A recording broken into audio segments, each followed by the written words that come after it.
All right. Hey, it's that time again. Hi, Michelle. Hello. This is Talking Trains. Yep, I missed last month. I'm so sorry, everybody. It was personal life that came up, but I'm glad to be back. Yes, and since you weren't here last time, I will wish you a happy birthday last month. And I will wish you happy birthday yesterday. My birthday was yesterday, so I want to thank everybody who sent all the money and chocolate and flowers and all that good stuff. You know who you are.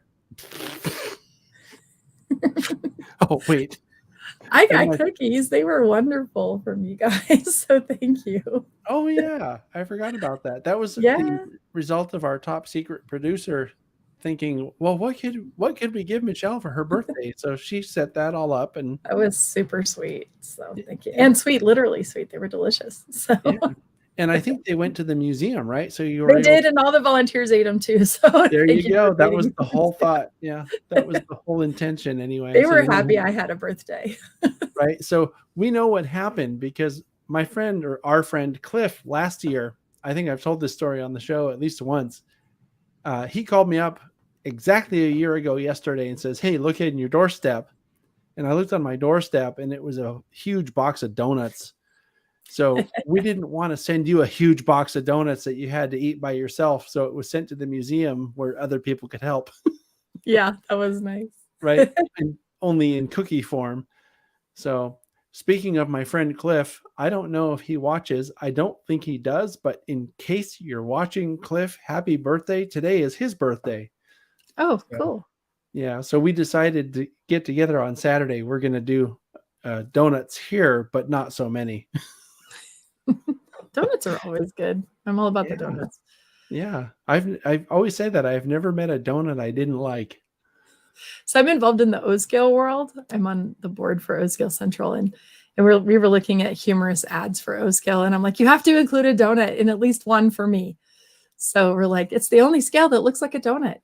Are you hungry yet, or something like that? It should be a funny ad. Speaking of donuts, that reminds me, I was editing the Chasing Trains episode when we went to Santa Cruz, and you had a donut that big. And oh my gosh, yeah. You looked through the hole. Well, I saw it and I'm like, I have to have that donut. It was in the case and it was literally like this big. So I was like, I must have this donut. we put a dime next to it on the video for scale. And I'm giving away some spoilers. And this is a really hilarious Chasing Trains episode that I think is coming out in December. It's the final episode from the epic, I guess it was an epic trip, right, Michelle? Yeah, it was an epic trip. This past summer. So that's going to be fun. As a matter of fact, the next episode of that Chasing Trains series, when you guys came out here for those almost a week, is going to come out on Saturday. So like the day after the day after tomorrow, it's when we went to the Western Railway Museum. So that should be fun. Yeah, I like the Western Railway Museum was so cool. Yeah, that's a cool place that a lot of people, even in the Bay Area, I think miss. So anyway, I just want to mention, in case people are wondering what we're going to talk about this month, if you haven't read the description of the video below the video viewer, we're planning to talk to Patrick Michael Karnahan. And this is a guy who's really talented. And he's supposed to come on in the second hour. So we're going to do some catching up here in the first hour and hang out, and we're going to get Alvin on with an update on the Grant Tower viewing platform that he's working on for Salt Lake City, right? Right. I think you, Michelle, and I have some train stuff to talk about, some photos to show.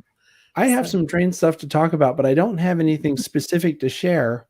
It's funny you mentioned O-Scale. We just shot an O-Scale layout this past weekend on, I think it was Saturday.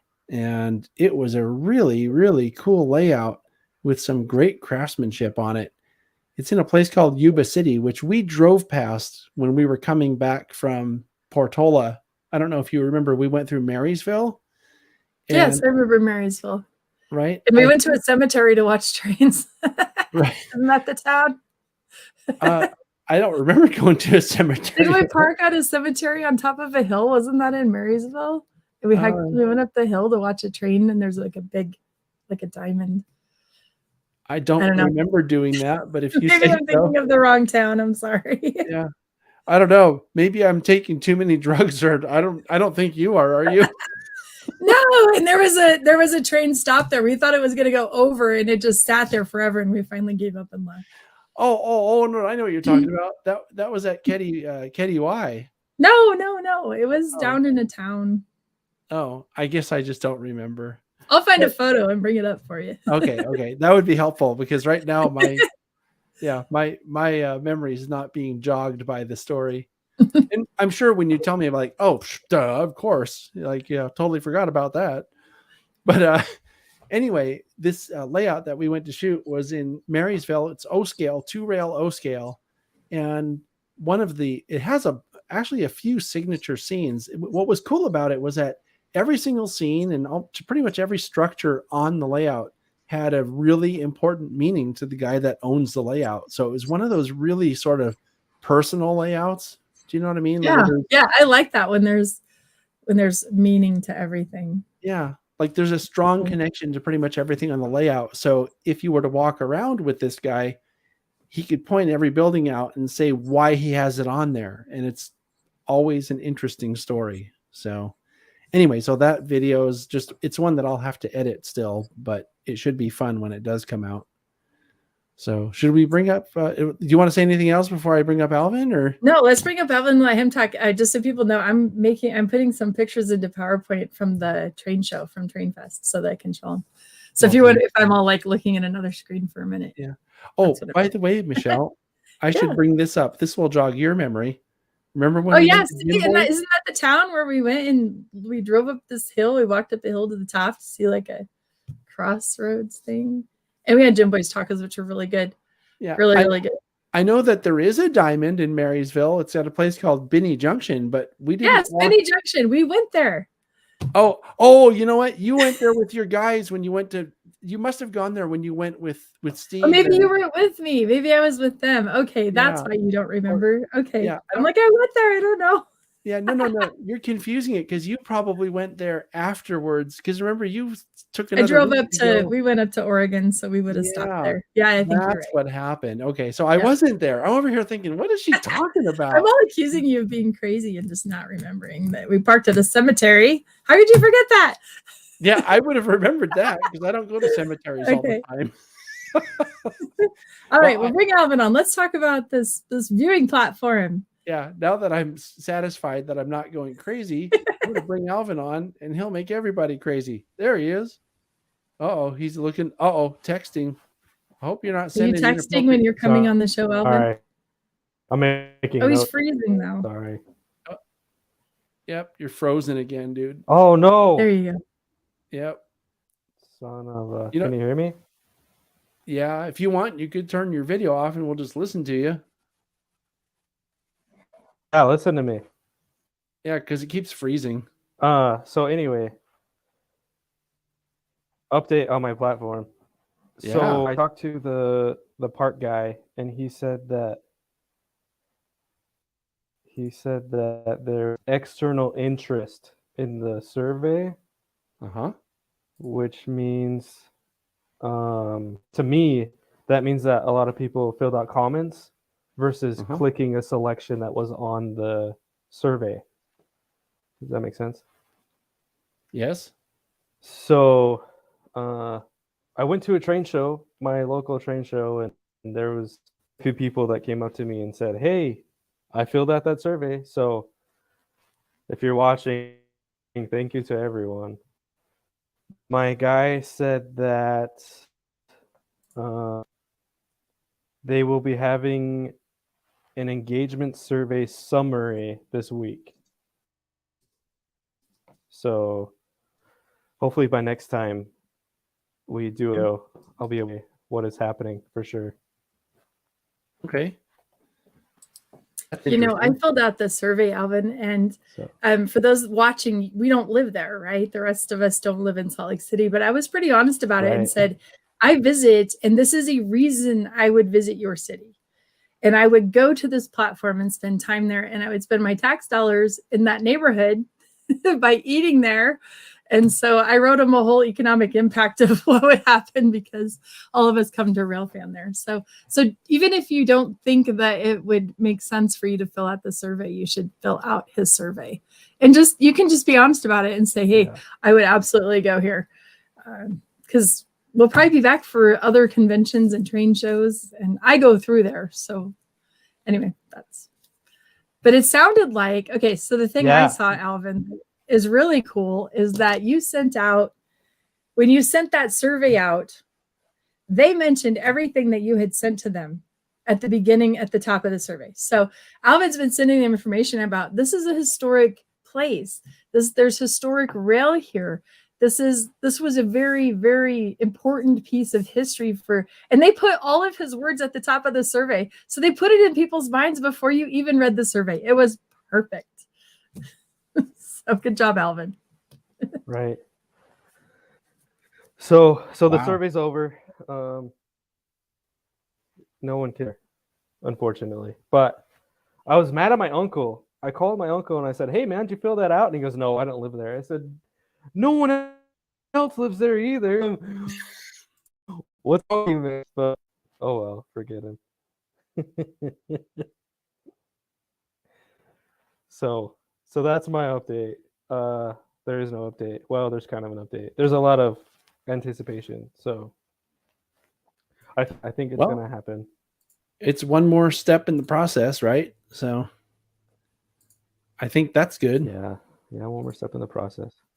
But like I've said before, after they do this engagement summary, whatever, they'll hire someone in February, January to design the park, and then next summer start building. So hopefully next summer or the spring after, or next fall or the spring after, we can start rail fanning from Salt Lake City. I've mentioned this before that I think it would be cool to be able to rail fan it on the following year for the meet and greet. If it becomes a tradition to do that yearly, I think it would be really cool to make that the next one. And, it's creeping slowly westward. So maybe the year after that, we could end up out here someplace. That could be really fun. So a question came up on the screen here. Joey's wondering how tall the platform would be. I think I know the answer, Alvin, but you want to answer that? So I went out there with a coworker of mine, and we took an A-frame ladder, and I stood on the ladder, and I took a tape measure to the bottom of my feet from the ground to the bottom of my feet, and it was 4.5 feet. So I'm gonna try to tell them to do 5 feet. There you go. Right. So the real answer is we don't know. With an awning over the back for some shade and. Right. Yeah. No, we don't know. I told my guy multiple times I want to be in on the design because I feel like I can help make it right. Right. And you can. So we'll see. Yeah. As a citizen. Yeah. Because even though I work for the Parks Department, like I'm a citizen at the end of the day. So I'm trying to pull that string.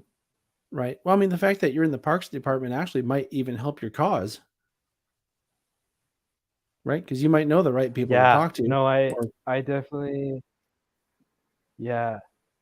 And they might really value your input as a city employee. I mean, there's something to that too. That it came from a city employee and it was, put out to the public. I think it's good. Either that or they know you. So like, oh, God. They're like, oh, it's Alvin. Get it. It's Alvin. I'm just kidding.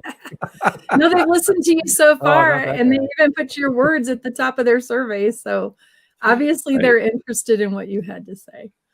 Right. So here's a great idea. Check this out. Yeah. I think this is a cool idea. How about making it 4 feet, 8.5 inches tall? How cool would that be? There could even, it would be a standard gauge viewing platform. We could pull a subway.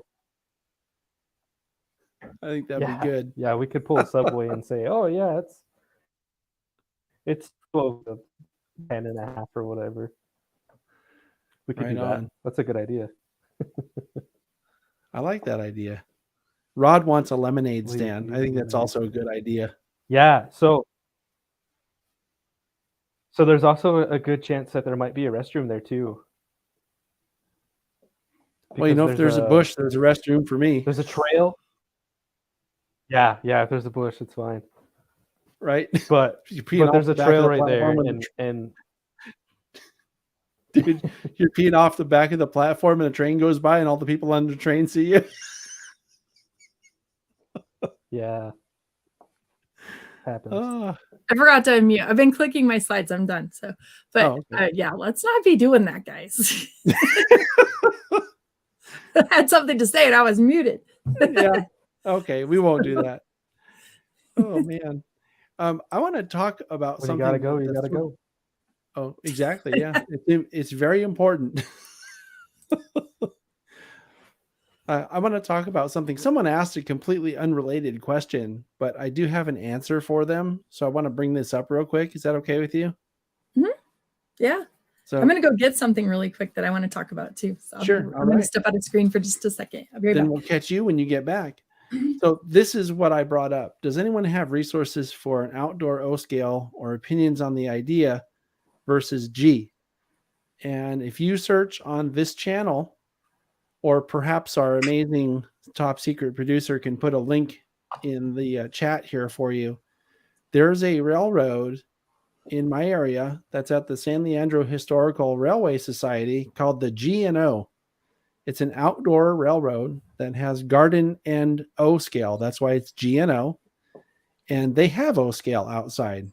Now, it's not in the dirt or anything like that. It's on a raised up platform. But if you watch the G&O layout tour that we have on this channel, you might be able to get some ideas for doing your own O scale stuff outside.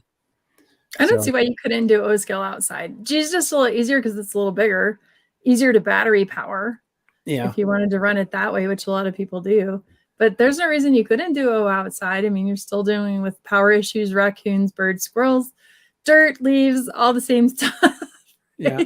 I think for O scale, you'd really have to make it dead rail because I just don't see how you'd be able to keep the track clean enough to run with powered right. track. Because G scale, it's big enough that you don't have as many problems. But yeah, you could do it. It's just a lot more work. But Blue Nami might make it possible and easier to do.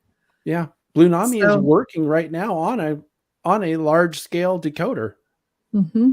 So and they added it to Lego trains at Train Fest. It was cool. Yeah, actually, in case I don't know if everybody knows what Blue Nami is, but I did a video once again on this channel. I have it right here. I installed a Blue Nami decoder into this locomotive right here, and that's on this channel. I believe it came out last month. So if you search for Blue Nami. It's a Soundtracks product, and it's a decoder that you can use. All it needs is power, so you can power it from the battery, from the rail. You can run it on DCC, or you can not. So many choices. Yeah. One of the really cool things about the Blue Nami that I liked the most about it is that all of the settings are accessible through your phone on the app, and you don't need a test track or JMRI or anything. You just turn on your phone. Of course, the locomotive has to have power to it so that the decoder can turn on, but you can do all your changes right on the phone. It's really easy. Alvin has a question. Alvin, question? And now he's going to freeze up just in time. Okay. Operable with. Oh my gosh. Can you hear me though? Yeah, we can hear you. Go ahead and finish. Can you hear me? Yeah, we can hear you. Oh, okay. Cool. So it's only capable with Apple products though. Right now. At this moment, yes. Right. But if you run it DCC, you moment. can run it without using the Apple product. You can just run it with a decoder. You can seriously run it with an NCE decoder or an e-decoder also. So you mean an NCE DCC system? Right. You can run it on a DCC system with a decoder for that system. Let me say it that way. Right. Yeah. I knew what you meant, but I think you said it wrong. You said you could run it with an NCE decoder, Yeah. and I Mommy think is a I said decoder. GCC earlier, but maybe I didn't. It was probably Yeah. just in my own head. Or maybe I heard NCE and you said DCC. I don't know. I knew don't what you know. meant though. It sounded like Alvin. Were you going to say something else? No. Oh, okay. No? Okay. All right. Well, I want to talk about one more O-scale thing. Can I do that? Oh, yeah. I did a project in O-scale. Sydney did too. Hers wasn't O-scale, but she did the same thing, same competition. Mini Prints put out a competition for create something in a peanut butter jar lid. So it had to be in the lid of like the smaller peanut butter jar. And so I thought, I can do this. There's no straight lines. There's no track power. There's no laying turnouts. So I ordered O-scale stuff and I did a Halloween thing. I don't know if you guys can see him. But I used O-scale and it was really fun. And so I liked this competition because there was the constraint of the peanut butter jar lid. And I thought that was interesting. I think he's going to do a Christmas one. So everybody, all of us should do something for Christmas in the peanut butter jar lid and be creative about it. So I thought it was super fun. I thought Mini Prints was really onto something there. So yeah, I think that is cool. It's very I just thought of a way that I can show you. Remember I was talking about that O-scale model layout that we went to see? Yeah. I can share some of the pictures without creating a Well, while you're doing that, I think I should explain. Can I explain O-scale Central to everybody? I don't know if I've ever explained what they plan to do. Oh. Alvin, go ahead. Can I be kicked out? Yeah. Want to be here? He doesn't No, like I'll O-scale, be here. Michelle. I'll be in the Okay. backside. Okay. I'm just gonna go slip into something a little bit more comfortable. Okay, so we don't want to see you again after this. Hot tub party at Alvin. You could just call in, not Yeah. video. Okay, so Okay, bye everyone. Thanks for bye. having me. See you, Alvin. This guy. I think you have to do it, John. I don't know if you know. Oh, do you know how to leave? Here, I mean, I just want to go backstage. I don't want to be kicked out. I'll make him go away. Take me out of here. I have something called remove from stream. I think that'll just throw you backstage. If it doesn't throw you backstage, you got the link to come back. I'll come back. All right. See ya. Thanks Okay, for bye the update. everyone. Yeah. Thank you. Since we're Okay. impromptu talking about O-scale, which wasn't really This is a planned. for hangout this until evening. Patrick shows up. So Well, I have two photo things to show if we have time. But O-scale Central is like this national place for O-scalers to be regardless of what club you're in. And they're launching their new website in the next month. It's reorganizing it, and they're going to have all the manufacturers listed, all the places you can buy things, all the resources you need for O-scale, because O-scalers tend to be kind of lone wolves out there around the country, not necessarily have the support that the HO-scale modelers do locally. And so I'm pretty proud of the O-scalers who put this together, and they're the group that's doing the national convention next June. So if you're an O-scaler, you need to come to the national convention in Denver in June. It's like the 7th, 8th, and 9th, or it's that weekend. So registration will be open soon for that. So right. yeah, I just wanted people to know that. Yeah, the group used to be, I see Dave put, it used to be O-Scale Kings. That was a really old name. They've been around since the 30s, and they decided they wanted to be a little bigger and a little more supportive of everybody and not just their local area. So they did change their names to O-Scale Central, and they're putting a lot of work into this. So very cool. Good. Okay, did you find your pictures? I found the pictures, and also we have a couple of things going on too, Michelle. That let me bring up the pictures and let me see. Share screen is what I want to do. Screen one. Here we go. Check these out. So, oh, look at that. For people who don't know, this is a recreation of the roundhouse in Sacramento. And Michelle, you're going to recognize some of these things. Oh, I do. Now I see it. Yeah. I see the building shapes. And we went in those buildings, remember? We did. Yes. And they even have the transfer table, which I'm going to show you here in a couple of minutes because it's on the picture. So this is what the roundhouse looked like next to those buildings. That's what it looked like next to those buildings when it still existed. Cool. Yeah. So I think I'm trying to remember. I think they got rid of the turntable too, didn't they? I don't remember seeing a turntable. I think they moved the turntable over by the museum. There's Right. a turntable by the museum. I think they moved it over there. Right. I don't think it was the same turntable, but yeah, maybe it was. I don't know. But anyway, so I'll show you a couple of these. I'm going to try to go through them briefly because I don't want to give away the whole layout tour. The whole layout. It'll be a big spoiler. That's cool though. Look at that. Yeah. And one of the really cool things about this whole project was, I got to tell you a story. I've been doing these layout tour videos for a number of years now. I'll flip through these while I'm telling you this. And there have been a few times when people that I'm filming the layouts of are like, hey, do you know the Vargas brothers? And I knew of them because these are a couple of guys that have a company and that you can hire them to help build your layout. So they were here. I finally got to meet them. So did they help build this layout? Is that what you're saying? Yes. They helped build this layout. So, I mean, actually a whole lot of people helped build this layout. And those are two of the people that helped. And they were there and actually appear on the layout tour. So it's pretty cool. So anyway, let me see if I can get a shot. I was taking a whole bunch of shots of the same stuff, hoping to find a good shot I could use for a thumbnail. And you see that head up around the townhouse? That's one of those guys. That looks like Armando. This is inside the, let's see. Wow, look at that. Inside the engine shop or machine shop. I don't remember which tools, the lathes and the that's so cool. I don't remember which building that was in, but I thought that was kind of cool. I took a picture. Oh, this was in the part of the engine house. I took this picture through one of the windows. And the parts bins. That's really cool. Right? They got a bunch of guys working in there. I thought that was pretty cool. Nice attention to detail. Here's what you saw. Remember Sacramento Locomotive Works? Yes. Yeah. And then that red building in the background, or orange, I guess. Still there. The brick building. We went in there too, remember? Yeah. That was where all the stuff is. And here's the transfer table. That's so cool. How cool is that? I liked it. I mean, there was a cool layout. Yeah. Yeah. One of the things, and I know we've talked about this, I may have even mentioned this once or twice on the show here, that one of the things I look for in a layout, or maybe I don't look for it necessarily, but if I see it, it really adds my buy-in, which is a place that I've been. So I've stood on that transfer table. You stood on that transfer table. So when I see it on the layout, I'm like, I've been there. I know this place. I've stood here and I can point to a spot on the layout.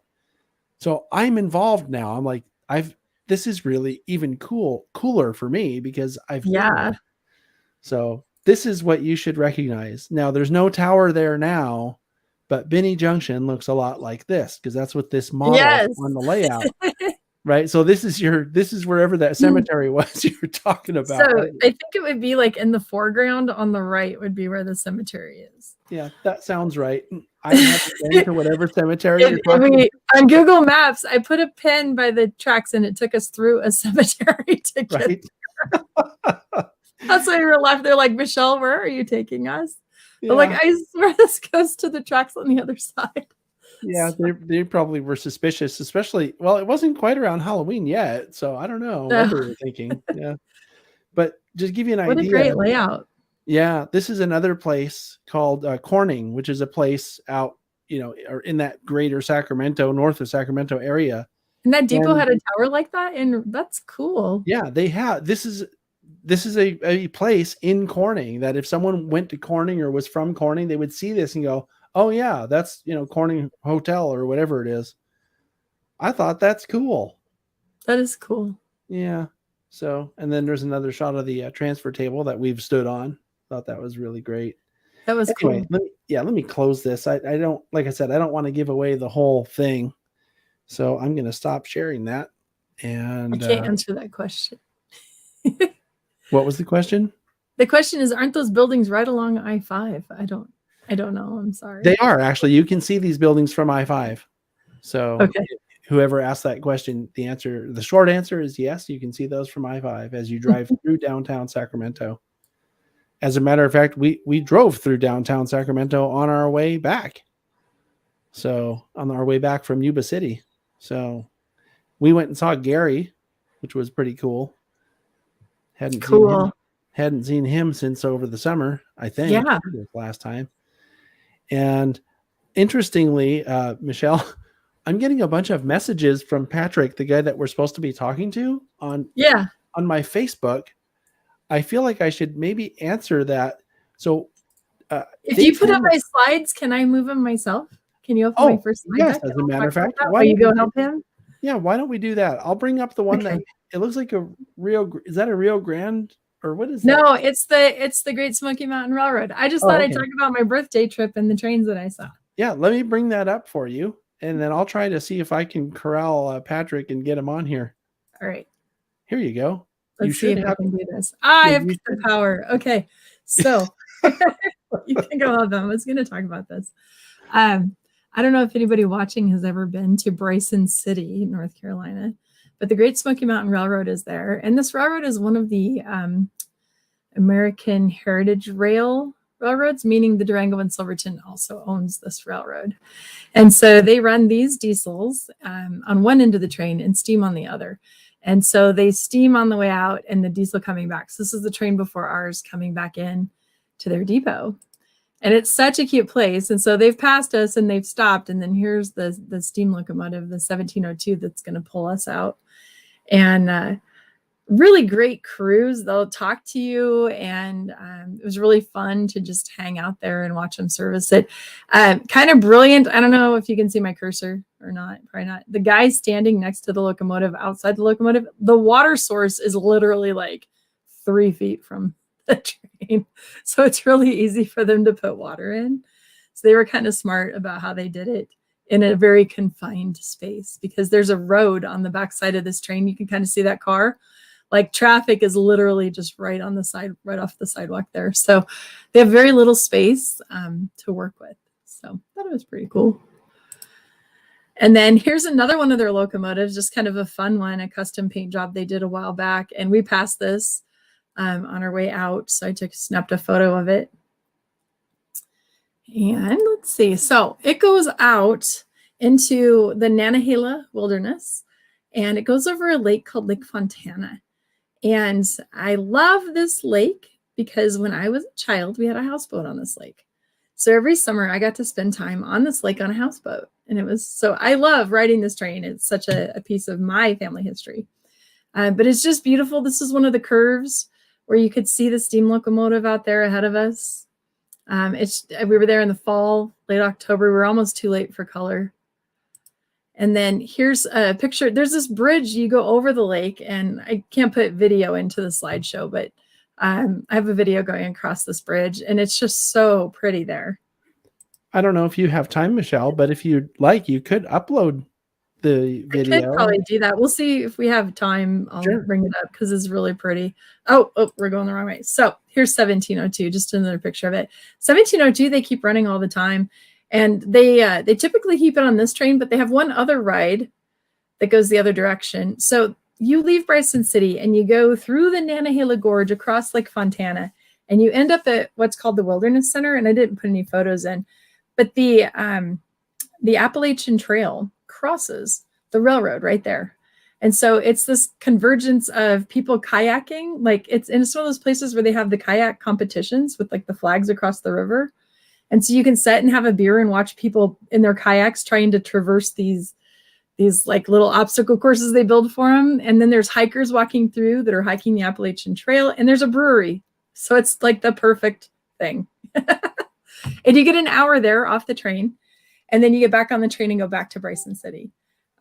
So it's just such a nice train ride. So if you're ever in Western North Carolina, almost on the Tennessee border, you're almost in Tennessee when you're here. I think it's worth it to go ride it. So that's my commercial for the Great Smoky Mountain Railroads for today. Okay, I think I have to remove this, or can you? Let me see. No, I have more slides. I got to keep going. I have a little more. Are you good, or do you need to bring Patrick on? No, we're good. We're good. Okay, please so this was my 50th birthday trip, and this is actually what I did on my birthday. I rode this train on my birthday. Wait a minute, you're 50? I am 50. I turned 50. I've sure? celebrated my half a century. I was pretty proud that I made it this far. The way you go, you'll probably make it to 150. Oh, you never know. Maybe I'll be grumpy by then. I kind of have this goal of being a grumpy old lady. I hope I can achieve it. I can't imagine you ever being grumpy, I kind Michelle. of want a cane so I can whack people. I thought it would be super fun. You'd have an excuse anyway. Yeah. So because it was my birthday and my husband had to go wherever I wanted to go because it was my birthday, which this never happens. I totally made him go to Dollywood. So Dollywood is a 1-hour drive from the Great Smoky Mountain Railroad. They're actually, you just go cross over into Tennessee and you're in Pigeon Forge. Do you have Michelle, do you have the picture I put those captions on with you and Keith in it? No, I did not put that on here, but that would have been too funny. your meme of Keith. So I took a selfie right here in this, right after I snapped this photo. I made Keith take a picture with me and he looks so grumpy. Like he's so miserable that he's there. And he's really not, but he just doesn't like to be in pictures. So whenever I flip the camera and I'm like, come here, he's like, oh, seriously. So it was a pretty good meme. So anyway, this is the steam locomotive they were running. They actually have two. The other one was in the shop. So 192. Both of their steam locomotives came from the White Pass in Yukon. So they are narrow gauge. They are coal fired. It's really cool. They run them on the hour and they run them every hour that the park is open. So these guys got to be tired at the end of the day. But their little round trip is about 25 minutes for them to come back into the station. And then they get a little rest and then they go again on the next hour. But yeah, let me show you the next picture of this. I went and found a crew member because it's me. I was like, hi, tell me about your locomotive. Did he know who you were though? No, he had no clue who I was. He thought I was a crazy lady. Well, you are. It was okay. So I was like, here, Keith, take a picture. So anyway, Dollywood was not what I expected. This is what the train ride looks like. And it was really fun. You go all through the park. I wasn't sure what to expect from Dollywood, but honestly, it's a roller coaster park. They have more roller coasters than any other kind of ride, and they are big and huge. And my husband, who loves roller coasters, said it was one of the best parks he's ever been to. Oh, cool. And probably his favorite roller coaster was their wooden one that does 70 miles an hour. So I didn't ride the coasters. I was kind of dizzy that day. I have inner ear issues, so I don't usually do coasters and stuff, but I videoed them on all the coasters. So my brother and his girlfriend were with us too. Okay.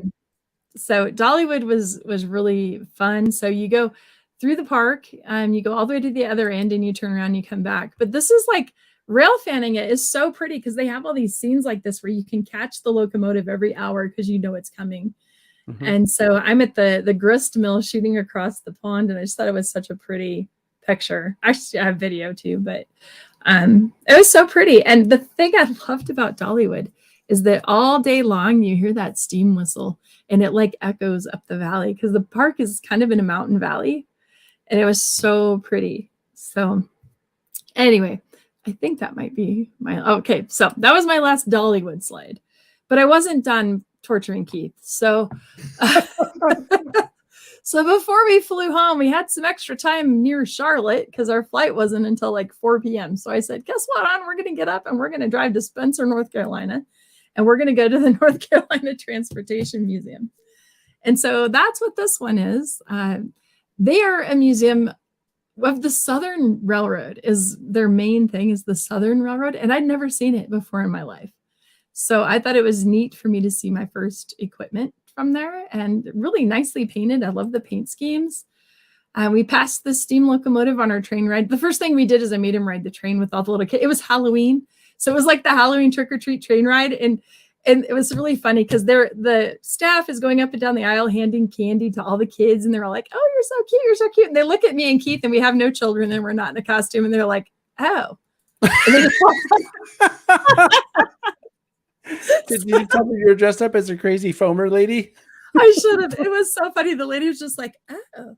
She was all offended that we had no children with us and we weren't dressed up and we were on the Halloween train. So that's perfect. So anyway, they have equipment everywhere. I just grabbed a few things to share because you really need to go see this place. It's pretty amazing. These signals all work. You can walk up and push the buttons and make them work. It was pretty fun. That's cool. I like that magnetic flagman in the middle there, the 3 tracks one. I've seen one like that with the little. Yeah, and it like wigwags. Yeah. It was cool. So really fun. And when the train goes by, they go off too. So that was cute. Their train goes back and forth. They don't have a loop.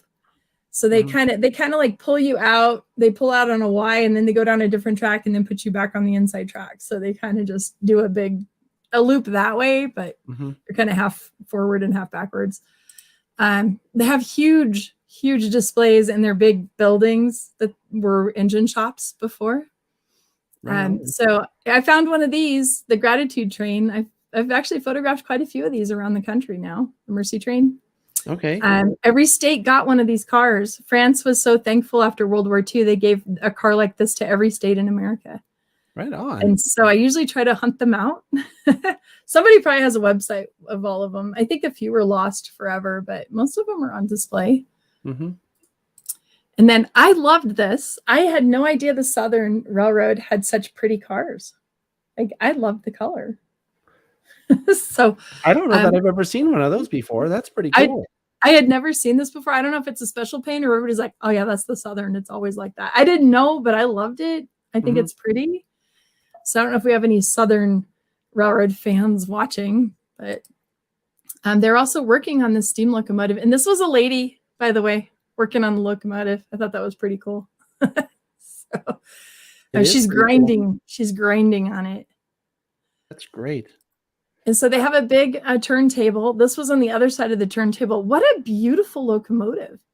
I love that paint scheme. I thought that was really pretty. And I think this one runs. I think they use this one. It's really pretty.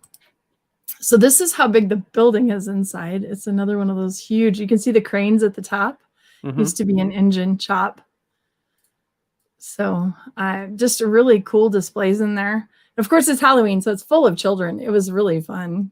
But... That's great. Okay, this is my last slide on this. On the way out in the parking lot, look at these auto carriers. What do you call this? It was like a 3-pack of, but there were cars in them. I've never seen. I mean, it's not even articulated. It looks like those are 3.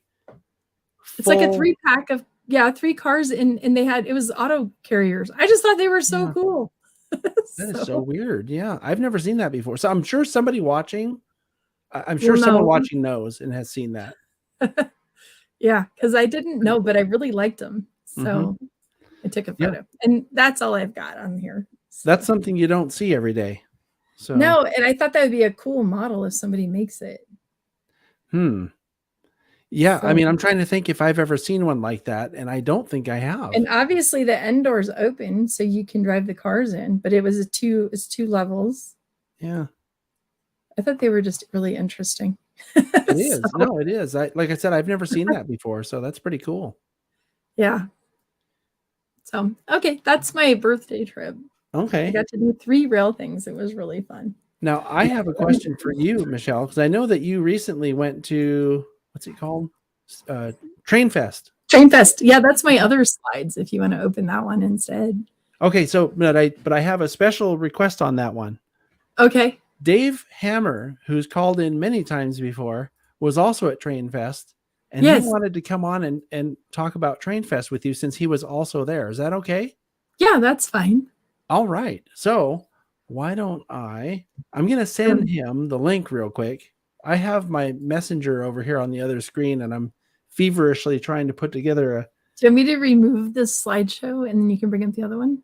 Yeah. But okay. No, that's fine. That's fine. That's fine. But I'm going to let me give Dave the link real quick. Or actually, let me ask our top secret producer if she can send him the link, because I think she has him on Facebook as well.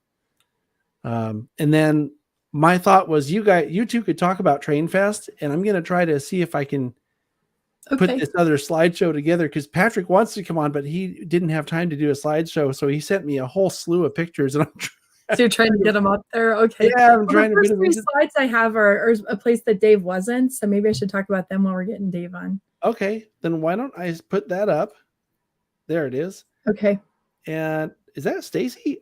That is Stacy Walthers and Phil Walthers, her father, Stacy Walthers Naffa.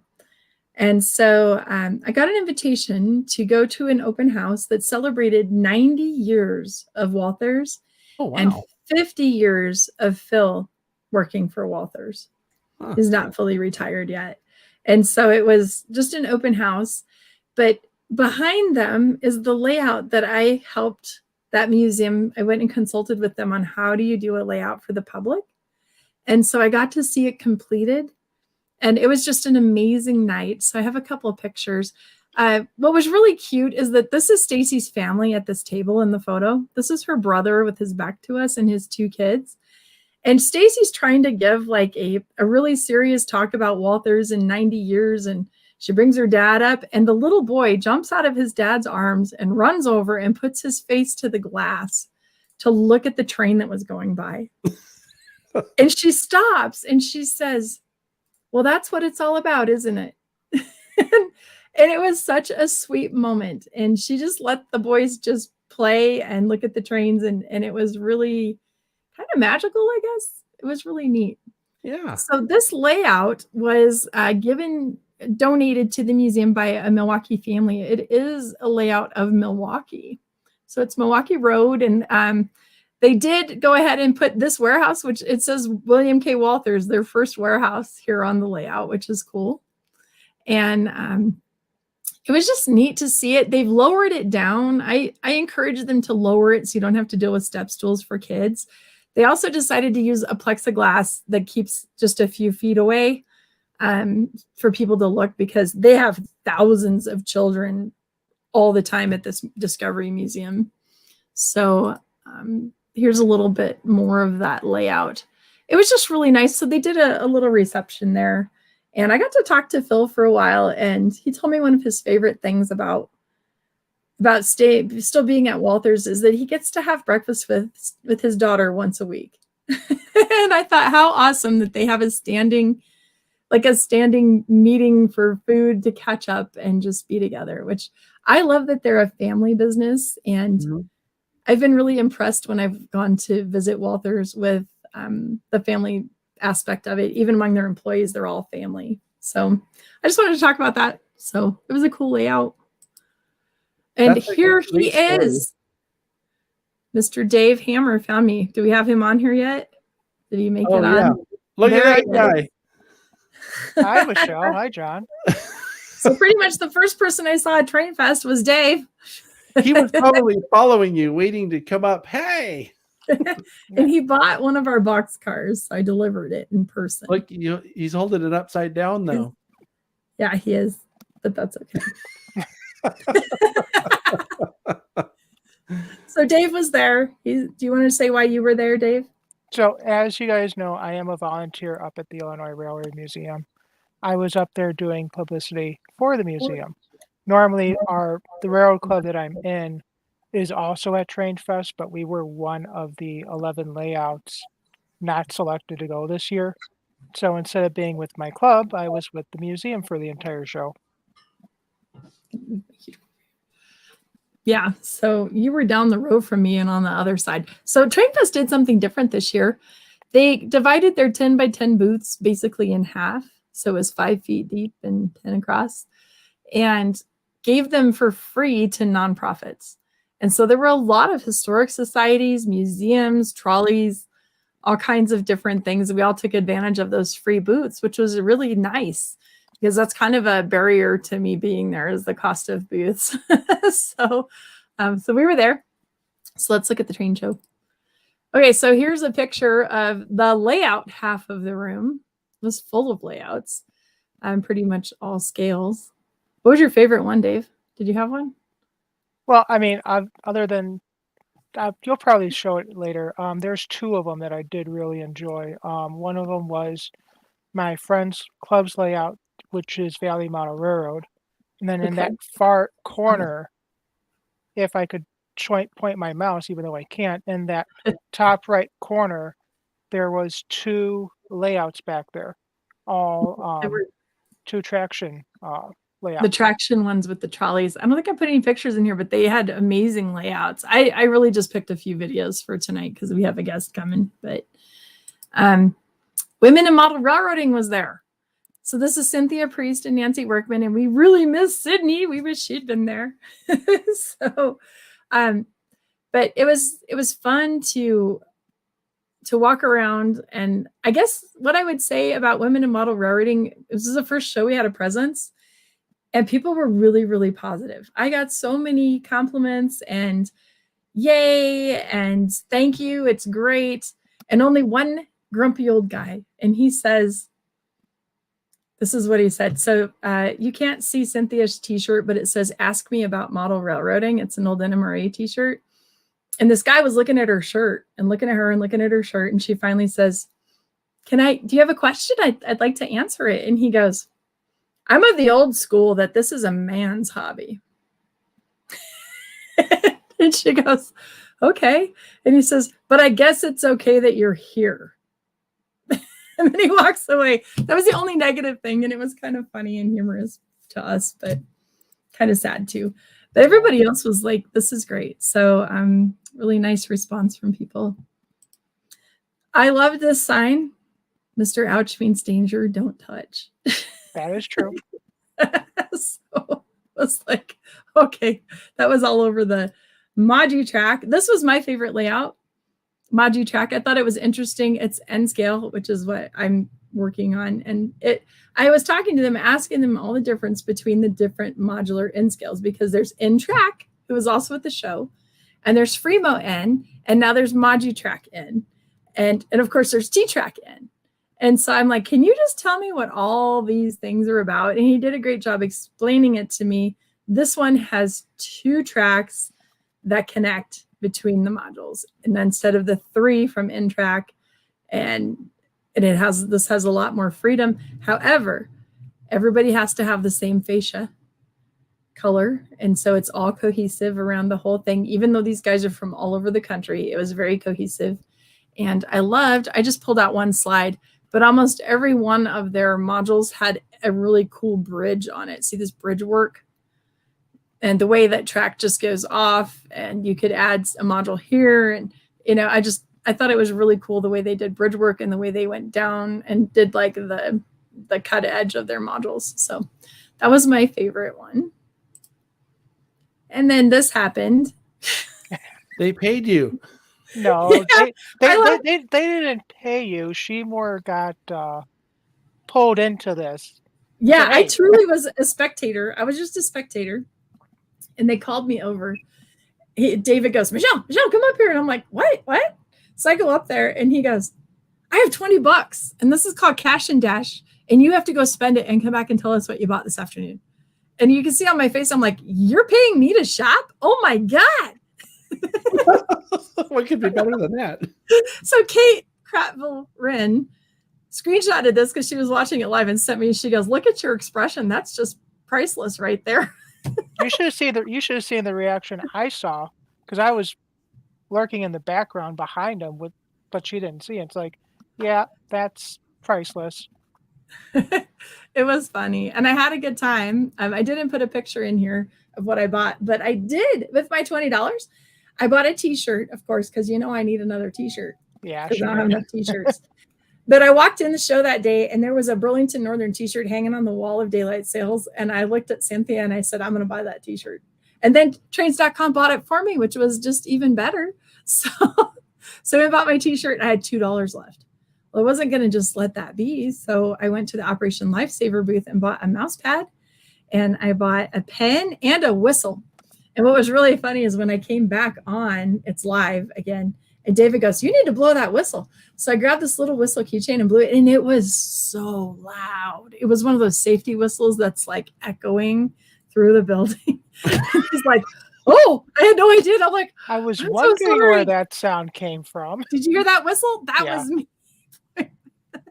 on live show. So anyway, that was fun. And then we also got to talk about Women in Model Railroading. They gave us a little space. Jerry Leone brought us up to talk about it, which was cool. So we were able to talk about what it's for and how we're gathering women and highlighting women in modeling. So, and I just grabbed some random photos here. Here's the Rapido booth.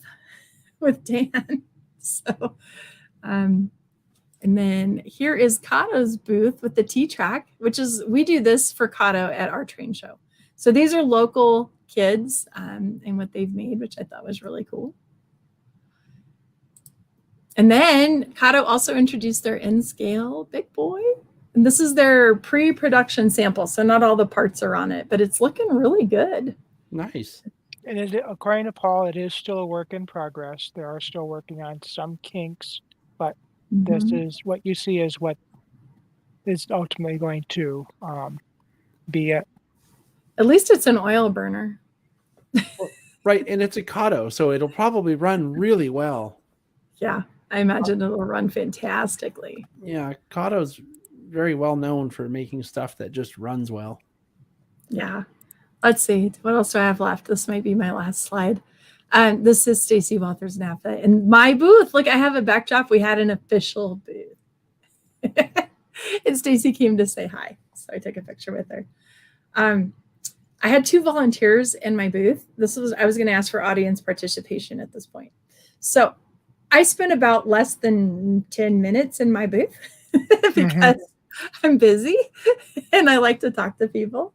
And so I'm all over the place. And I do have tasks. I'm supposed to get sponsorships for things and do some business. I ordered some cars from Microtrains and, got some stuff going. But the 2 volunteers in my booth are from Iowa. And they said, Michelle, if we had $1 for every time somebody came by and said, is Michelle here? He said, so here's your options for next year. And I said, what are my options? And he said, we could tie balloons to you so we can find you. He said, or we could offer a prize and we tell them to go find you and come back with a selfie with you and give them a prize and just make a game of it. Yeah, I like option 2 better than option 1. Now, I don't really want the balloons. Now, see, I like option 2 too, but here's the thing though. If you post what you're going to be wearing at train show at Train Fest, for someone like me who will probably see what you're wearing, now you just made it 10 times easier to find. I'll just wear black. Yeah, well. It's hard to find. Just blend in with all the backdrops. But I don't know. So the question is, what prize would you want? Would you want Snickers bars or would you want like Dum Dum suckers? I thought that would be a good one. Or what kind of prize that we can afford to buy a lot of would you want? Or plastic dinosaurs, we have those. We could make a button that says I found Michelle at a train show. One of the museum cars. Yeah, no, we're not giving away museum cars for that. It has to cost like less than 50 cents a thing. So, so I don't know, but I'm open to suggestions. And so a sticker that can work. That says I found Michelle. That's a good idea. We could make a sticker. Yes, but if one person finds it, what's stopping the rest of us from finding her too? What if like 50 people found her? Well, that's why I'm saying I have to have an inexpensive prize because we'll give out 50 prizes. Like, does that make sense? So if you found a picture and came back, then you would get a prize from the guys at the booth. So maybe I can convince Dylan to put our booths together. That's an easy win for me. How about a balloon? That was my last. How about a little button? I kind of like the button idea. I could make a little round button. I made all the other buttons that were on our table. Right. So you can make those. Yeah. I can make an I found Michelle button. In this photo that Michelle has up, that button that Stacy is wearing, that was what they gave us. That was our admission and stuff. That was your vendor pass. Yeah, that was the vendor pass to get into to get in. Normally they have like Train Fest and lanyards with all of our names and stuff, but this year they're like, we're gonna keep it simple this year. Try something different. Try something new, and the buttons are their admission pass. I kind of liked it because I didn't have anything around my neck. I thought it was kind of nice. And I got my Women in Model Railroading name tag done in time. And I have one for Sydney. It went out in the mail today. Oh, cool. So we got those done. But yeah, so that was my Train Fest. I can close this now. Don't forget Napham. I didn't put any pictures up from Napham, but I did go visit Napham, the North American Prototype Modelers. And I did see Dave there too. Yeah, I ran into her again. It's a club layout, but it was really neat. It's a big layout, and I enjoyed walking around it. They had a lot of operations. There was a Rio Grande train, thanks to Doug Mayer. So I was happy about that. Did you see the Rio Grande van out in the parking lot? I did. Somebody painted their entire van in Rio Oh, Grande. I saw a picture of that, I think. Yeah, it was cool. It was like Rio Grande. It was one of those like tall vans that you could stand up in. It was cool. Right. And guess what? Just in time. Look what time it is. It's almost It's 7 o'clock. Right at it's 6. almost exactly 5, and I managed to corral Patrick. So unless you have anything else to say, Dave, we're going to say goodbye to you. Well, happy belated birthday, John. Well, thank you. Thank you very much. You didn't send me any money or gifts, though. Just having you on the show is a gift. That's good. That works. Yeah, okay. See, Thanks, Dave. Do you see how bye, Dave? Do you see how nice I was, Michelle? I saved him. Yes. All right, so we got to switch gears. Thank you very much for sharing that. I really appreciate it. I think, I have to, as Alvin says, not going to lie. I see all these pictures from these train shows that you get to go. I'm like, yeah, I wish I could have been there. I wish y'all could have been there too. It was so fun. Yeah, would have had I a lot really of fun. had a good time. Yep. And that's what it's all about, right?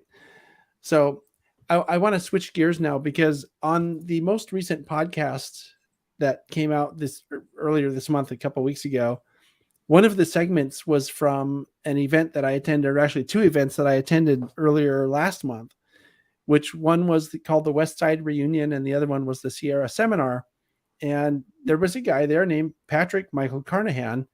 And I like to say that Patrick is probably the most talented person you haven't met yet. And what I mean by that is he's a really talented oil painter, an artist, I should say. He's in a band and they play.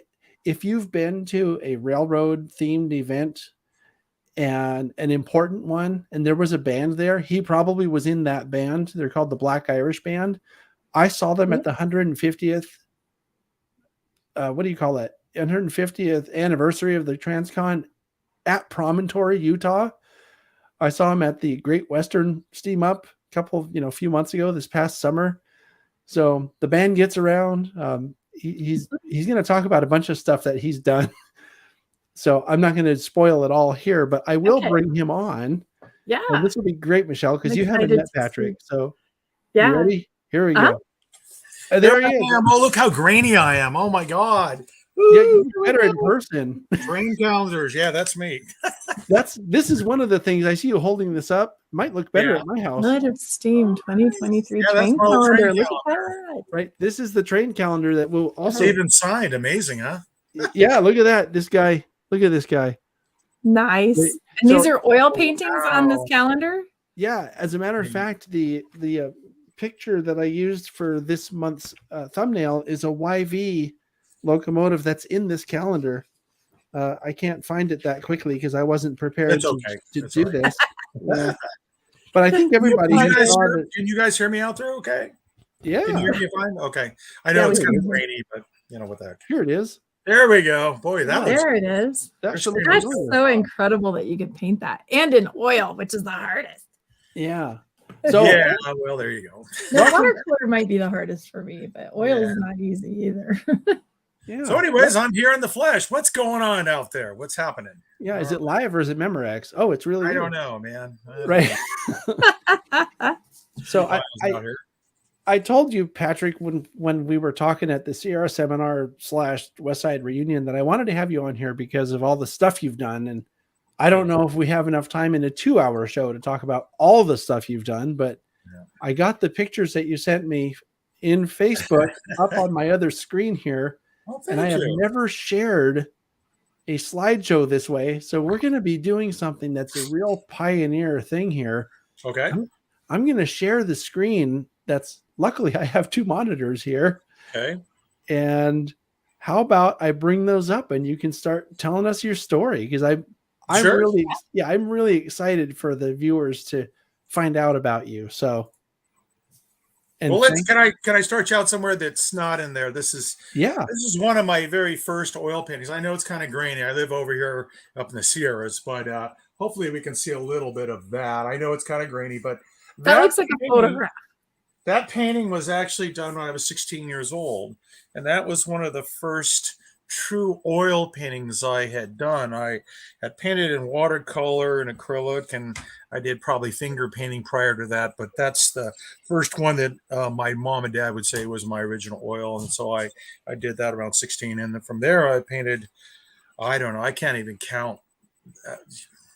It could be close to 1,000, over the years. I am 63. So, a lot of years have gone down, a lot of paintings, and not all of my work's been photographed either. A lot of times, when I was trying to survive as an artist in my 20s to pay my rent, to feed myself, to pay my bills, I would sell paintings. As soon as I'd paint them, I'd sell them, to people or galleries, and I would have no photo record of those. So there's a lot of those paintings are out there. They come up every once in a while. I see them on eBay or in a private auction that were done. There was one that came over the other day, and I don't tell too many people this. It's a diesel painting. And no offense to you railroaders that love diesels. I am known as a railroad artist who only paint steam engines, but that's not the truth, because one did come up at an auction the other day, and I go, oh no, I hope nobody sees that one. And it was Western Pacific Railroad. So there you go. Well, it was Western Pacific, so it's okay. It's okay. It's nostalgic, Yeah, Western Pacific's fine. Yeah, we'll make an exception for WP. I guess it could have been SP or Rio Grande too, but I'm not. Any of those three, and you're all right. Okay, there we go. All right. Well, I mean, Santa Fe's pretty cool too. I don't know. Maybe I just like stuff with flanged wheels. I don't know. Yeah, well, I do a lot of West Coast. I mean, I'm mostly known as, since I don't live on the East Coast, and there are plenty of fantastic artists that do East Coast Railroad artwork. I don't try to replicate things that I know other people are doing, or they have more attachment because it's from their region. I've been born in pretty much in this area, the Motherlode, so kind of the core of my paintings are associated with a lot of the short lines, logging, industrial roads, but then we can branch out to Western Pacific, Southern Pacific, Santa Fe, those kind of railroads, which are kind of more associated with my region. Yeah. Mm-hmm. Yeah. That's wonderful. Is it all painted from your head, or do you have like a photograph, or do you just? Some I do from my head. I've done quite a few that are just kind of ones I make up, but usually I try to use good photographs. I work from a lot of black and white photographs. A lot of times though, I'll take a picture of a train, but it might have power lines here or a building there. And, the great thing about art is you can kind of create it, sculpt it, and do the placement differently. If you don't like, well, there was a guy standing there, going to the bathroom. Well, we don't want to put that in the painting. So, and I can change things around. I can make it a snow scene. Like, let's say it was taken in midsummer at a certain location I like, but okay, I will make it a winter scene. And the beauty about art is you can be creative in that way, where a photographer, takes a picture the way it was that moment, that day. So we do have a lot of liberty there. Yeah. Yeah. That's awesome. A great. So you were going to ask about the artwork from the beginning of what I started with, or? Well, I have the pictures you sent me on Facebook sitting on Facebook. So if you like, we can kind of scroll through them. I didn't count how many there were, but just show them up there and we can talk about them, because I think I put a variety of things out there that people might be interested in, that kind of showcase what I do as an oil painter. Okay, well, let's bring up that screen then, and you can just start from the start and let me know when you want. Yeah, let me know when you want to switch. Now, that gentleman there, underneath the number plate of the 119th, which is actually a VNT engine, and this locomotive is a VNT engine that was down on Hollywood. I do believe there were two of these engines that were kept around the Union Pacific yards. And this is a VNT engine, which came, of course, from the, Carson City, Reno, Virginia City Railroad, that area. And it was used by movie productions. And it's right, actually, it was used in the movie Union Pacific, and that's why it carries the number 119. Of course, it's not really the 119, but they just a movie prop they put on there. And that gentleman there is my father, George Francis Karnahan, and that is me in the little Civil War outfit. And we went down to the Union Pacific Yards in Los Angeles, and my dad had me go up there, and my mom took that picture. So that shows a connection between me and my father, who got me interested in railroading, model trains. The only common carrier that I think I actually saw operated in steam revenue service because remember, this goes back a few years, but it was after the steam era. There were only a couple steam railroads running, and I do believe it was the Feather River Lumber Company. They operated from Feather Falls down to tie in with the Western Pacific, and they were running shays. And I remember, I think I was 4 years old, and I do remember seeing the steam engine go by. So I actually saw a true revenue steam engine, but it was very young versus like a tourist railroad. So I did see at least one as far as I know. And that was pretty much about the same time as this picture is taken. I think I was around 4, maybe 5 years old, judging by the picture. But it was my father, George, who got me into railroading. His mother had taken him back in the early 1930s to see a movie that involved a steam locomotive engineer who was saving this town in Florida that these people were trapped by this hurricane. So this locomotive engineer bravely said, I'll take that steam engine and rescue him. And it was a silent film, I do believe. And I don't remember the name of it, unfortunately. But he rescued him. And ever since that, my dad loved that movie, fell in love with trains, bought a small little camera, started taking pictures. And then when he got out of World War II, he got an old graphics camera, took black and white, and beautiful photos. My dad was quite the Ansel Adams of railroad photography. And then around, I think it was early 1951, that a friend of his, Frank Peterson, talked him into doing color slides. So then he shifted to color slide photography. Then I'm born years later. Dad loves trains, model railroading. Even in World War II, before he went overseas, he was building little railroad kits in the barracks at the airfield. And of course, that influence would spread on to me. And he loved chasing trains. As he got older, we would go out, and he was very fascinated in all the movie railroad work that was done up here on the Sierra. So he used to go out there when they had productions going on, like with Michael Landon's production, Clint Eastwood stuff, up there taking pictures and all that. And I'd always be with him. And so we shared this love of railroading. Unfortunately, my father passed on in 2018. But I would say this picture is important because that man right there is the man that got me into railroading. And that picture you see behind me on the other side is actually one of his paintings I did for him of the Sierra Railroad and a common freight. I believe the Sierra 34s on the front of that and the 24s in the middle. Typical Sierra Railroad up here in the Gold Rush country where I live. And that was in his house. When he passed on, I kind of inherited back. So that man there really is a reason I got into railroading. Yeah. All right. Should I switch it to the next one? Sure. Let's see Okay, what we got. You just let me know when to switch them. I'll be your slide projector. This actually, and the reason I show this picture, even though I have more pictures of my hobby railroads, for me, it started with railroading as hobby. I started out with, my dad bought me, I think it was a Santa Fe 7 and a little oval track, as a kid. And then later on, then I get into G scale, N scale, and then eventually I ended up in this scale, which is 7.5. And so he actually influenced my hobby railroading as well as my oil painting, which has been a semi-profession. This is one of my many locomotives, and this is actually painted up in the old Pickering Lumber Company scheme. Up here where I live in the Sierras, Pickering actually went to diesels in the late 1950s, 60s, and this was their paint scheme. So I painted my diesel. This is on my railroad, which is just a little over a mile of track. And where you're talking to me right now, which this is probably only half a mile from where I'm sitting right now out on my line. So my dad influenced my painting as well as my hobby railroading. Next picture. Sure. How often? Yeah. Quick question. How often do you get snow up there? I live around just a little under 2,000 feet here. Mm-hmm. And, we get a couple snowfalls a year, and it's really pretty. It's never enough to inundate you where you have to put on the chains and all that, but it's enough to make it pretty to get those kind of pictures, Sure. I used to live up in the snow country, just a few thousand feet above here. There were times in the winter up by more where the Pickering Lumber Company ran, Twain Hart, where there'd be weeks where I couldn't even get out of my driveway. So right. Anyways, we're going to move to this subject matter, which is really kind of my favorite. My dad always wanted me to paint some pictures of the old movie trains, and this was his favorite locomotive. This is a Baldwin engine. It's a 280. It's a Sierra number 18.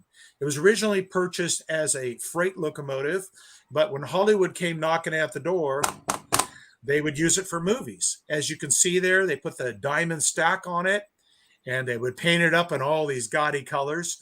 And this is actually from a black and white photo from the movie Dodge City with Errol Flynn. And in the movie, in the beginning of the movie, there was a race between a stagecoach and the steam locomotive, the classic tale, old meets the new.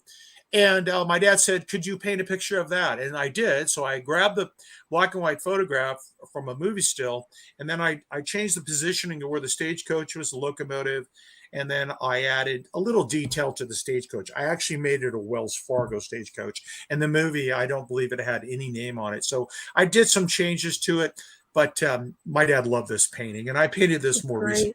Yeah. I love this. This is beautiful. And the interesting about that particular painting, with my artwork is a lot of times I'll sell these oil paintings to non-railroad buffs. The person that bought this actually was an interior decorator from New York City who was decorating a large room in an apartment and a Western motif, and had saw this painting in Carmel where I sell my artwork and wanted it. So it wasn't even a rail fan, but somebody who was interested in just Western history. So it's kind of interesting, but there you have it. Next picture, maybe. All right. This is for you folks who like the Rio Grande standard gauge, not narrow gauge. There's a lot of narrow gauge out there, but I now this is from a black and white photograph, and the thing is, the great thing about black and white as an oil painter, to be creative, you can really just create a really mood. You see something in black and white and say, how am I going to make this scene feel to me? And the first thing I want to feel cold. It's a cold day. I know these days. I've been out there. It's freezing cold. And then all of a sudden there's this motion. There's a sound out in the middle of nowhere, and all of a sudden there's this feeling of warmth. There's this big, dirty black locomotive coming at you, belching out smoke. That's why I use those brown earth tones and gray tones. And I really wanted to create, a feel. It's just the great thing about being a painter versus just a photographer is in artwork, you can create all these emotions, these shadows, light. And look at this, the smoke alone, you can create that, billowing up around you. And then, 15 minutes later, it's gone. It was there, it was gone. And I love trains as a subject matter. Yeah. Rio Grande, center gauge. Okay. Very cool. Next I like one. it. Hey. Okay, you're one of your favorites. I guess you love Yosemite Valley. I believe in the present calendar, I believe I had the number 23, 23 maybe. The Yosemite Valley, because it's okay, I'll explain a little bit about the railroad, because maybe some of your viewers don't know about the history of some of these railroads. This is actually the Yosemite Valley Railroad, and it was built at the turn of the century, and a very famous railroad. They wanted a route to take passengers from the main line in Merced, California, which is in Central California near Yosemite, to the park itself. Well, back in the old days, to take an old buckboard or a wagon, it could take hours and hours and days on a dusty trail. So what they did was they built a railroad, and they went out of Merced, California, through Snelling, California, all the way up the Merced River. There was a controversy, though, at the time, should the railroad continue all the way into the park, which is your typical, El Capitan, half dome in the background, the falls. But a lot of environmentalists thought, and the people at the time, even John Muir probably thought, let's just build it to El Portal, which is kind of the entrance, the west entrance of the park. And then that way people then could get on a coach, go along the coach trail in an hour or so, and then they could see the beautiful, without the railroad and the, the environmental aspects of it. And so it was a wonderful railroad. Presidents rode on it. Kings, very popular ride. But unfortunately, by the 1940s, just prior to the Second World War, people lost favor in railroading, and they were taking buses, in cars, and they built the highway, 140 there. So the railroad kind of went in decline, and by about World War II, they abandoned the railroad line. It was scrapped. Now what you see when you go there is just the abandoned right-of-way as you go along the Merced River. And this is the beautiful train station they built at El Portal, which was the terminus of the railroad. And that was the Yosemite Valley Railroad. And they ran a lot of these larger 440 locomotives. And it's interesting to notice on the locomotive, it has little blinders on it. And that was during World War II. A lot of locomotives that have these little blinders because they didn't want enemy aircraft to, see locomotives in the light. And you can see the air pumps, the air compressors on the side, which is interesting. This was a mountain railroad. This is not a flat railroad. There were a lot of gradients, and they'd have to put a lot of extra air compressors on the locomotives for braking.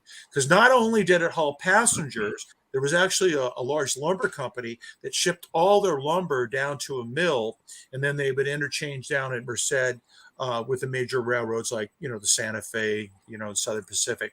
So it was a passenger railroad, number one, but it also served freight interest. Yeah. I don't know if you know this, Patrick, but I have a whole series of videos with Jack Burgess, who wrote the book Trains to Yosemite, which this is almost a dead ringer for the cover of that book, this painting. And there were many photographs taken at this location because it was a very famous location for photographers. Now, my father actually took some pictures of the Yosemite Valley Railroad, but unfortunately, his mother threw them all away. Oh, that's too bad. Yeah, that's fortunate. Yeah, but anyways, Yosemite Valley Road, and Jack Burgess is a great guy. He just bought one of my calendars. Yeah, thanks, Jack. Okay. Yeah, but did you autograph it? I will when I send it to him. He just bought it today. So yeah, he's a great guy. I love his railroad. Yeah, we just saw him this past weekend. So I got to see it once too. I got to go to his house and see it. It was really beautiful amazing. Railroad, and I do a lot of paintings of Yosemite Valley Road because I'm so close to it. I'm very intimate with this particular railroad. Let's see a little bit. This is from a past calendar, and I know it's kind of funky in here, but I do a lot of paintings of Yosemite Valley Road because it's one of my favorite railroads, and it's so sad it's gone. If it was there today, they say $1 million. I mean, people be riding it all the time. Environmentalists would be happy, but fortunately, it's lost to the ages. Okay. Yep. Think of all the traffic they could take off of those roads. Oh, I know. Next picture. My local railroad. Sierra Railroad is kind of my local railroad. I actually worked for the Sierra Railroad for 10 years. So, and I also worked, besides for the railroad, the actual business railroad, freight and passenger service, I also worked at Railtown for a while as a state park employee. But Railtown has always been my favorite go-to railroad, mainly because of the ranch in Jamestown that it's a 120-acre ranch, and my dad inherited it when I was a kid. And so we were up here during the heyday of their passenger service, which was back in the 1970s. They'd be operating trains every weekend down to the valley, down to Oakdale and back. Passenger trains, there was movie work, steam engines galore. You could sit on this mountain on a winter night and hear these engines coming up the hill below us, and it sounded like they were right here in your backyard. And I fell in love with Sierra Railroad. So for me, it's probably my most painted railroad of all. Yeah. Sorry, I'm just a little slow on the uptake here. Which granted me the cover of the Sierra Railroad book. This was done back in the 2017. And a friend of mine, Chuck Holland, was the editor. And he said, Patrick, I want to feature your paintings on the first big official color book of Sierra Railroad. And he said, I want to use your dad's photos too, because my dad had taken pictures of Sierra Railroad. So this features my original oil paintings as well as my father's great photographs of Sierra. And it tells the history of Sierra Railroad. It's not overly detailed about every date and all that, but it has lots of photographs. It's a perfect one to put on your coffee table to keep your kids entertained for hours. Now, is this painting supposed to have happened near Quartz Junction? It's not too far of a location that we call Montezuma. Oh, okay. Down by the Shaw Mine area. Yep. It's a very famous curve. It's a very compressed painting because it's hard to get 3 locomotives in a painting. So there's a little compression there that I used. But it's typical Sierra Railroad. Summertime, we have the buckbrush, the stinkweed, the old fences along the railroad line. Now, Sierra Railroad operated several of these triple headers back in the 70s. And they were to popularize the railroad. They'd run with freight cars, some with passenger cars. They were very popular. On the front there is the number 3, which is they call their movie engine. The 28 is in service today. In fact, they'll be running the Polar Express with it starting, I believe, next week. The 34 just got given to the Sierra Railroad by a friend of ours, Chris Baldo, and hopefully we can work on restoring that. So eventually, maybe we'll see a triple header down the road. I'm not even sure I knew that happened. That's awesome. Yeah, 34 belongs to Sierra Railroad, thanks to Chris Baldo, who donated to the state. A great man. And for you that don't know, Chris Baldo is, he actually is kind of the head honcho of Roots of Motor Power, which is up in Willits, California. And his goal is to maintain the heritage of mostly logging history. So they have several steam locomotives, donkey engines, tractors. If you ever go to Willits, go to Roots of Motor Power. Yeah, I should mention it. You know, it's funny. This is probably gonna happen a fair amount because we run in the same circles, Patrick. Chris Baldo appears on a video that I did that was about the Great Western Steam Up, and he gives a great presentation about a steam donkey that they had brought from Willits from Roots of Motor Power. Yeah. Yeah, it's amazing. In fact, 2 days ago, if you looked on Facebook, my post, one of our steam cranes from Sierra Railroad, which is originally from Pickering, going down to Roots of Motor Power. I saw that. Yeah, I think Chris that's really Baldo cool. is so into preservation, and the thing about Chris is he gets stuff done. I mean, if he gets it, it's going to get built. It's going to run. It's not going to sit there like a lot of museums where they have to take decades to get something to run. He makes it happen. I include this picture because this is actually the cover of my book. I actually have a book out of my railroad artwork, and the reason the title is called Train Fire is I also am a retired firefighter, and a lot of my oil painting history of my work is on wildland firefighters. I worked 22 seasons with the United States Forest Service. So in the book, there's so much railroad artwork, and there's so much of my wildland firefighting artwork. I'm hoping that there are going to be some pictures of that, but I'm guessing not. I guess let's continue. I focus mostly on the railroad side of things. Well, we could talk about the other stuff next time. Please. This is really cool. I love this picture. I'm glad I found this tonight. That's my father, George, and right there in that picture, he had just turned 94, and that's me. And it's the first time he's actually seen the copy of the book, which features my artwork, but it also features his photographs. Oh, that's great. And anybody can pick a copy of his book. And it was so great that in his lifetime, I got to share that with my dad before he passed. So it was a year before he passed on, and we're looking through the pictures and talking the stories, and it's my dad that got me involved in all of it.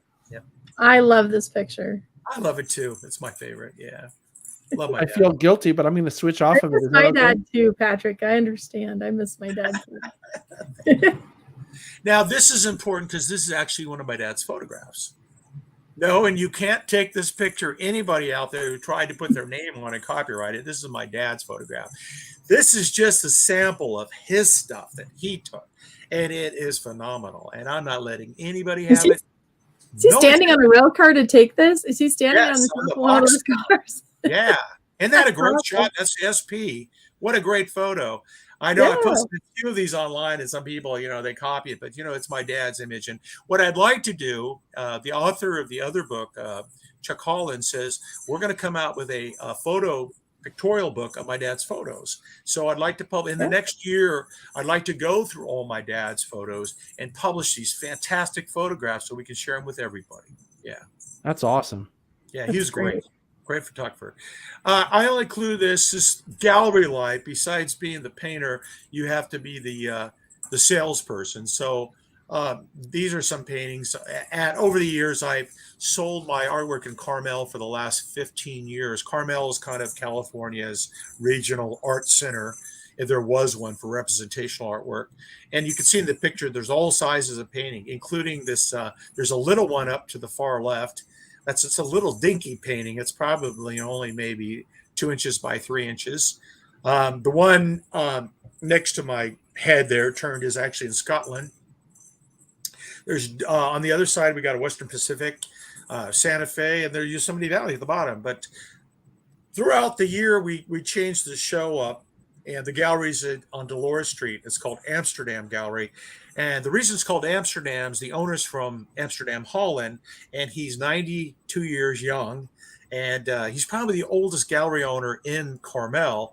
And he loves trains. In fact, every year in his front window of his art gallery, he's into HO. He sets up like a European HO train set with a Christmas tree. Great guy, Tony, Amsterdam Gallery. Just he's interesting. He grew up in Nazi-occupied Holland as a kid. Remember the dog fights overhead and all that, and he moved to this country, speaks great English, and he loves artwork. And it's such a joy to do business with him in Carmel. Yeah.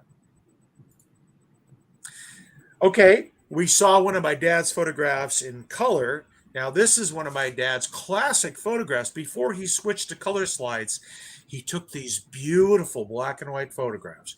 This is the Sierra Railroad 24, and this is up on what we call the Tuolumne line, which is actually the eastern part of the railroad that goes up toward Tuolumne City, which is currently it's decayed and abandoned, and they don't operate over it. But this is a classic photograph that was probably taken in the late 1940s. And this is my dad's black and white photography.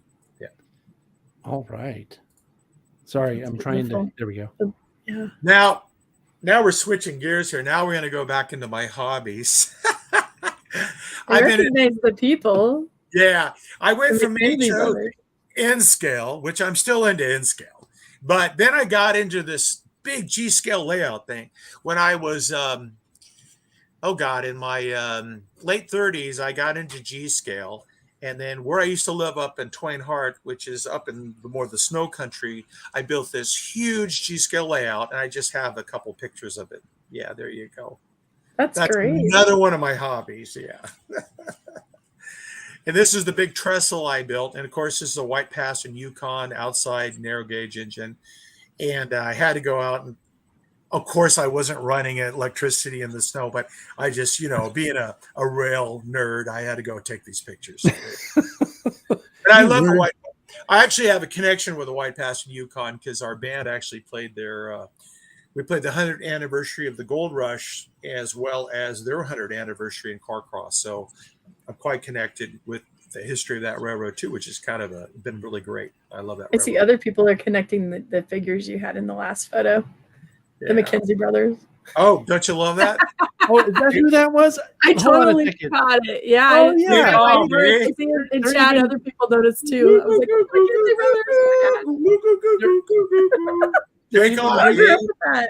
where's your toque, eh? Yeah, right. They're even drinking the strange brew.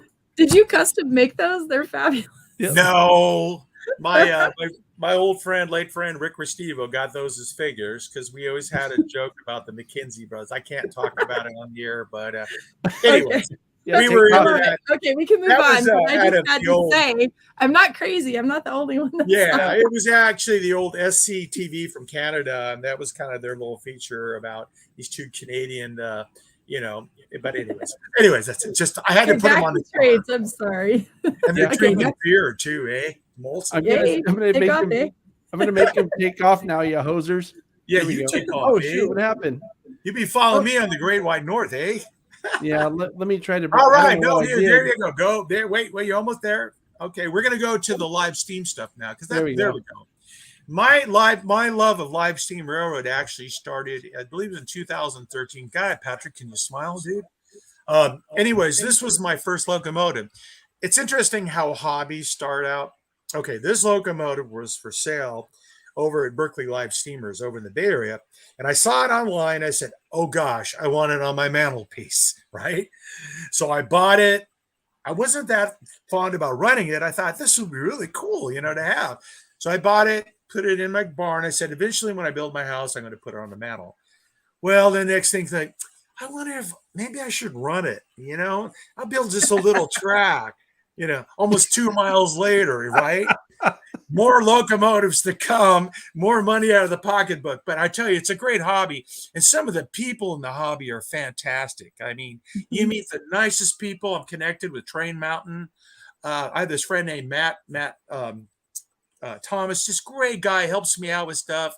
Beautiful people in our area. We have gentlemen, as Ken Kagi has his 15-inch gauge railroad in the area, nice guy. We have so many people in our local community that are in live steam, and it's just a great community to be in, and it's fun. If you can't have the big ones, gotta have little ones, Exactly. I've been to Train Mountain, and I called my husband from there and said, "Guess what we're going to do when we retire?" Why?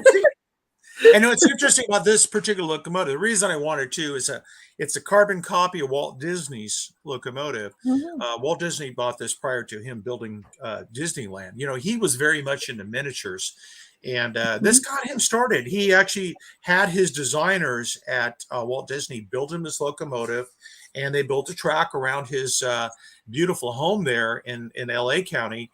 And then he was inspired by miniatures, which I'm sure spun to making Disneyland. Of course, he has a railroad around Disneyland, which is different scale, but this is a copy of Lilybell, which is the name of his daughter, and got him into the steam bug, I do believe. So I had to have a copy of it. That's what that is. It's a live steam copy. I love it. Yep, there you go. Next one. Then you get bigger. This is my second locomotive. And this is really neat. I've actually repainted it since this photograph was taken. It actually looks just like the Sierra Railroad number 34 now, which was a Baldwin Mikado, a 282. And I just love this engine, and it runs really good. Can haul a lot of, how many passengers? About 10 passengers, and I have a 3% grade. This actually is a turntable I built at my railroad, so you can kind of turn the locomotive around and put it on a different track, or you can put it in the engine house. Great hobby. And the great thing about this scale is this turntable, I can lower my tailgate of my pickup truck, put it in the back, and take it to Train Mountain, which is up in Oregon, which they have like 32 miles of track. And, you know, it's great. It's a great hobby. So, and next picture. Yeah, before we go to the next picture, I want to get something down here. Michelle's going to come back out to California again sometime in the near future. And one of the places I want to take her is to Railtown. You bet. When we do that, we're going to have to come over and see all this stuff. So, yeah. We'll be that'd be great. Right? Please come, Michelle, and you can meet my Michelle, who is not allowed in my cabin right now because I'm doing this interview. She's sitting outside with a pizza and some wine, but I told her she had to wait. So that's awesome. Michelle. She's my sweetheart. She's my fiance. This is the second locomotive is my newest acquisition, which is really neat. It's a very good replica, what they call a Valley Mally, Southern Pacific. It's a 260, a mogul, and it's great. They double head nicely. And you probably say, well, what do these engines run on? Well, the first engine actually is oil fired, and the second locomotive is propane fired. And the propane tank is actually in the SP boxcar. Now, the engine on the front recently has been converted to propane also. The reason why propane is preferred is because of the fire hazard. It's easier to do a propane fire, and there's less chance it'll actually ignite onto the ground, into the ties and all that. Problem, the first engine being oil fired, like our steam engines are, the big ones are around here, is you get a lot of dripping sometimes of the fuel on the ties.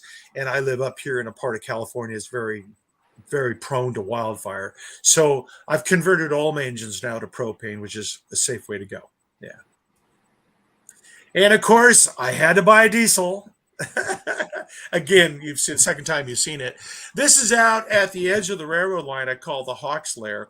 And just on the right of that photograph is I call it my wine bar railroad depot. And it's really neat. It's right on a cliff, which drops off almost 100 foot straight down. And you get this beautiful view at sunset. So when you take this loop around on the railroad to the wine bar, you can actually see the sunset. You can see all the rocks and the formations. And the great thing about my ranch is it's mostly surrounded all by federal land. So there's no buildup around there. And this is a little trestle that was built out there by the Hawk's Lair. And I'm still extending the railroad line further out. And but this was taken probably in March a couple of years ago, right after a heavy rain. Yeah. I've been seeing pictures like this that Matt, you just mentioned a few minutes ago, posts. You know, he's up there with Wyatt and they're running the trains. Oh, yeah. And every time I see the pictures, I'm like, I got to go see this place one of these days. So it looks beautiful. Well, let us know if you and Michelle are coming up, then we'll get Matt and his great son Wyatt, and they'll come up. And he's been so much help to me. I mean, working on the railroad. I mean, the great thing about the hobby is you got all these friends you develop. They help you work on the ride. Another friend named Dave who helped me actually lay out that curve out there. And it's fun. It's really neat. And for this property, it's a great way to get out. There's no road out there. So basically, if you want to go out to the wine bar and drink some wine, which I make my own wine. I'm in. I'll go. Yeah, there you go. You're getting you got sunset. You take the train out, and then like the tiki torches. Then you take the first train wine bar on a railroad that I found. Oh yeah, and fabulous. the stars, Michelle, at night when you go back, if you don't fall off the train, is really good. How long is my railroad? Well, my railroad, I believe, is when it's finished, it'll be about 2 miles, which is in that scale is quite a bit. These are 2 actual miles, so it'll be pretty neat. Yeah. That's cool. Awesome. That's cool. Yeah. I don't want to invite myself or invite us over there, Patrick. So I'm inviting myself. Yeah. Trust me, you guys are invited. You're guys okay. Yeah, I feel better now. Okay. Well, now we're going, I guess, to the music side. So we kind of covered the art. By the way, I still paint. Right now, I'm currently working on painting a Pickering Lumber Company, one of their shays, and I actually got to get busy because I got to come out with another calendar. I've done calendars for years, and this is one the year before, which features Sierra Railroad 28. And then I did some stuff for Orchard Supply, Sierra Railroad. I did their calendar for a while. Some companies from overseas. And then my current calendar, you showed a picture of it earlier. And by the way, if you'd like to purchase these, I have them online at my website, trainfire.com. You can get a calendar. They're $20. That includes it doesn't include shipping and handling, but it does include the package. So, yeah, got that. And I sign every one of them. And it features mostly California railroads. Another thing that I like to talk about is the music part of it. I've been a songwriter ever since my 20s, and I've been musically involved. And of course, being a railroad hobbyist and a painter, actually worked for the railroad, very fascinated with railroad subject music. And I always felt there wasn't enough of it. You can only do, Folsom Prison Blues and Orange Blossom Special and Casey Jones and those songs so much. So I actually, over the years, have written a lot of original ballads to kind of help with the railroad history. This particular album we recorded 20 years ago, and it's a collection of some original material as well as traditional music. I wrote the ballad for the White Pass and Yukon Railroad. I've written a lot of songs for the 150th anniversary of the Transcontinental Railroad. Wrote a song about the Chinese who helped build the railroad, as well as my Irish brethren. And this is actually one of my oil paintings that was used on the cover. And the band started back in 1989. Basically, myself and the bass player and one of the other members of the band were in this movie called Back to the Future 3 with Michael J. Fox and Christopher Lloyd, which was just filmed just a couple miles from here, a place called the Red Hills. And we were cast in the movie in some of the scenes. And at night, in a large production number like that, Zemeckis took all his time to do all these takes. We had a lot of time to talk. We kind of knew each other a little bit, but we didn't know we were kind of into folk music. So we were talking, and we were kind of in the band in the movie. So we said, hey, maybe you should form a folk band. And that's kind of how the band started. From Back to the Future 3. And then we got together a couple of weeks later, formed the band. The rest is history. Now we got an album cover, and we recorded, 27 CDs, and we do a lot of railroad music, as you can see. So yeah, I am so glad you do railroad music. We love railroad music. Please tell me that they're available on TikTok, because I am so sick of using the same music over and over. Thank you. Yeah, we got a lot of railroad. This is I included this as kind of Look cool. At that. This was taken at Railtown State Historic Park in Jamestown, which is a couple miles from where we're sitting right now. This was an interesting scene. This was actually done in 1997, and it was almost a photo shoot that never happened. It was a very tricky day. The number 3, which is on the left, was actually in mothballs. It hadn't run in years. The locomotive on the right is the number 28, which presently is running. So I had talked to a couple people at the railroad, and I said, would you mind if we got the locomotives together to recreate the famous 1869 Promontory, Utah shot using the Sierra Railroad locomotives? And they said, okay, I think we can do it, but the number 3 is kind of torn apart right now. I said, well, if you can kind of push it out, I said, you give me a forklift, I put that stack on there. And then the 28, we had to wait for it to actually get off revenue service. It was hauling like a state park train that day.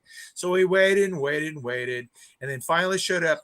And in the meantime, I had invited all these people together. I said, all our friends of the band, wear your oldest costumes, and we're going to create the scene for the album cover for our album of the time. And that's how this happened. And what's interesting, the gentleman in the middle there, there's one woman in the photograph, Michelle, if you see that. And Yeah, I the can see gentleman that. sitting directly behind is actually John Mitchum, which is Robert Mitchum, the favorite famous actor's brother, who lived here, who actually was in the Dirty Harry series. He played Fatso. That's actually John Mitchum, Robert Mitchum's brother. So he showed up with some of his friends, and they wore the costumes. That's me there with a Civil War jacket on. That's Rick. Yep. The other band members. And if you look up on the number 28, there's a gentleman there hanging off the headlight with the hat. That's George Sapp, who was the famous person who worked at Sierra Railroad for many, many years. Look at all that hair. Yeah, look at that. Yeah, he actually had hair. Yeah. And unfortunately, a lot of those folks in the picture are no longer even here. I mean, they passed on over the years. So it was really neat. We got this little time capsule, and it almost didn't happen because there was a point where we weren't sure this 28 was going to make it there in time before it got dark. But we shot it, and there you have it. So it was for an album cover. Yeah. Thank goodness for long summer days. Yes, indeed. This is the current band. You probably saw us. We performed at the Rail Festival at Carson City, the great Carson City Steam Up. And I'm on the far left. That's Eric Quinn on bass. Michael Mullen, like the virtuoso on the fiddle. And then James D. Nelson, great singer, banjo player, posing next to the Eureka locomotive. We were hired to perform all 4 days of our railroad music. And what a blast we had. What a great event. I mean, it was nothing like that really since Rail Fair in California here. And wonderful. Were you both there? Did you go? I didn't get to go, but John did. Oh, Yeah, okay. I don't know if you've seen it, Patrick, but there's a video on my channel that is about the Great Western Steam Up. And where's that noise coming from? I'll make that go away. It's over here somewhere. What a great event, though. I mean, Yeah, it was a great event. Yeah. And the video that I made of it, which I was going to mention a second ago, is it's about the hold on, let me just turn this off. It's distracting me. It's about the cruise. Hopefully somebody's not calling you talking about your car warranty. Your Yeah, warranty really, is huh? expired. How many calls you get about your warranty is expired? Yeah, that's probably exactly what it is. But what Your should have happened airbags is, need to be replaced. yeah, the volume Did should have you been off know on you that could other. get health insurance? Either that or I have to, I don't know. Okay. Whatever. So we're talking about the festival in Carson City. Do people know about how great event that was? That was neat. That was so cool. Yeah. And you I know, was sad I missed it. I think that was the last time I saw a Black Irish band playing out someplace. But the last time before that was when I was in Promontory, and like, hey, this was before. I mean, I had met you because we met at the Sierra seminar 5 years ago or whatever it was. So I knew who you were, but I didn't feel like I knew you well enough to come up to you and say, "Oh, hey," because I figured you wouldn't remember me because you probably know a bunch of people. But so I didn't say anything at Promontory. Didn't say anything at the Great Western Steam Up either because you were in the middle of playing and we were leaving because we had to drive home on Friday night at 5 o'clock. But what a great event, huh? What a great I event. think so. Yeah. If I had, How many of these in a lifetime? I've told people that were there, I said, I mean, I don't know if we're going to see another one even like this. This was so amazing. My dream, by the way, I got to give a plug to a new organization. A couple of my friends, I don't know if you know Martin Hansen, Larry Jensen, some people affiliated with the railroad around here, John Zach, and of course, Kyle Wyatt from the Railroad Museum in the past. We formed a brand new organization. In fact, it might be a subject matter in the future if you haven't covered yet. It's the Tuolumne County Railroad Historical Society. I'm a board member. And our whole goal is to try to rejuvenate all the railroad history that was Tuolumne County. A lot of people don't know about the county I live in here. Once hosted many railroads. I mean, Sierra Railroad, Pickering Lumber Company, Westside Lumber Company, Yosemite Short Line, Empire Railroad. It's amazing the wealth. I mean, hundreds of miles of railroad track in this one mountain community. And our goal is to try to preserve it, protect it, to raise money. Like we talked to Sierra 34 needs some work to bring money to that. We're even talking about doing an interpretive logging camp up on the Pickering. It's a great cause. And we hope to bring a festival like this to Tuolumne County someday if we're lucky. It's That going would to be take cool. time, money, and a lot of volunteers. That'd be But cool. that is our goal. So we Can I have tell you- visiting steam locomotives and stuff just like that. Yeah. Can I tell you something, Patrick? You'll be very happy to know that we had Glenn Sutherland, Okay. John Zock, Kyle There you go. Wyatt, and Larry Jensen all on our show. I think it was 2 or 3 months ago. It was just prior to the most recent. Oh, I see. And they didn't even invite me to their little party. See Well, how important I was, I guess. right, but I have to tell you though, they had a great presentation, and I don't remember which one of them was talking about the THRA, the Tuolumne Historical Railroad Association, I think is what that stands for. Yeah. I saw your name on the list of the initial board of directors. I'm like, oh, they got Patrick on there too. It's like a who's who in the the area of So Well, it's a great organization, John. Yeah. Yeah. Yeah, great guys, and I'm really glad that they were able to corral you into being part of that, because I think with the people that are on board with the THRA, it's going to do some really great things. And Yeah. I mean, that's our goal. That's a goal. Yeah. I told those guys, and I'll tell you as a member of the board of directors, that this channel is your platform if you ever need it to publicize any of the projects you're working on. Well, thank you. So Thank you you're very much. welcome. Let's go to Yeah. the. Oops, I'm going to try to go to the. If I can manage to use my computer, we're going to. I don't know where we There are we now. go. Oh, there we You go. had mentioned you had seen us at Promontory, Yep. and that was I must admit, people have asked me. We've been in the band for 34 years, and people have asked me more recently, say, "What was your most memorable experience out of all the performances?" I think playing at Promontory, Utah, on May 10th, 2019, at 1:00 was the coolest deal, because all us who are in the history really know what happened. The most famous photograph was taken 150 years to date. They actually did the ceremony at 12 noon. But, the thing about Promontory, people forget that famous photograph doesn't include the big, mucky mucks, the financiers. It was the photograph was taken like an hour later when they were drinking champagne in the private cars. Those are like more of the railroad foremen, some of the workers. That famous photograph was taken with the peons and stuff, which was cool because that was like around 1:00, the same time we played there, 150 years to the date. And that was really cool because I knew about the history, about that area, about the story behind it, and I had chills. I mean, to be there on that stage, and there were like 50,000 people. They spread out. As far as you could see, there were people. That was probably the largest crowd we ever played for. And it was neat. We did some traditional songs. And over to my far left, there was a contingency of Chinese Americans, nationals that they brought in that had ancestors that worked on the railroad. And there were several hundred of them they had brought in to celebrate that day. And it was neat because I got to do the song I wrote, Men of Iron, about the Chinese that worked on the railroad, because I figured, got to write a song about what they contributed. So to me, it was like one of the most memorable experiences. We were there for I think it was 3 or 4 days. Being there, just being in the environment, it was the place to be. If you're into railroads, that was the place to be. Yeah. Absolutely. Oh, there you are still. Another picture. Yeah, and to have those locomotives, even though they're replicas, it just doesn't matter. It's just the fact they're there. You hear them, they chug back and forth. You're playing the songs. Really neat. Really cool. This was kind of a shot, and I said there were some costume Chinese railroad workers there. And then, I always wear the traditional, Union Pacific Irish type of look. I got the pilot cap on, so does Jimmy. And, we were trying to represent more of the UP, Union Pacific, which is mostly, a lot of them were Irish ex-soldiers. And then, of course, the Central Pacific hired a lot of Chinese because they're working at Sacramento, and they're bringing them over from the Canton province of China.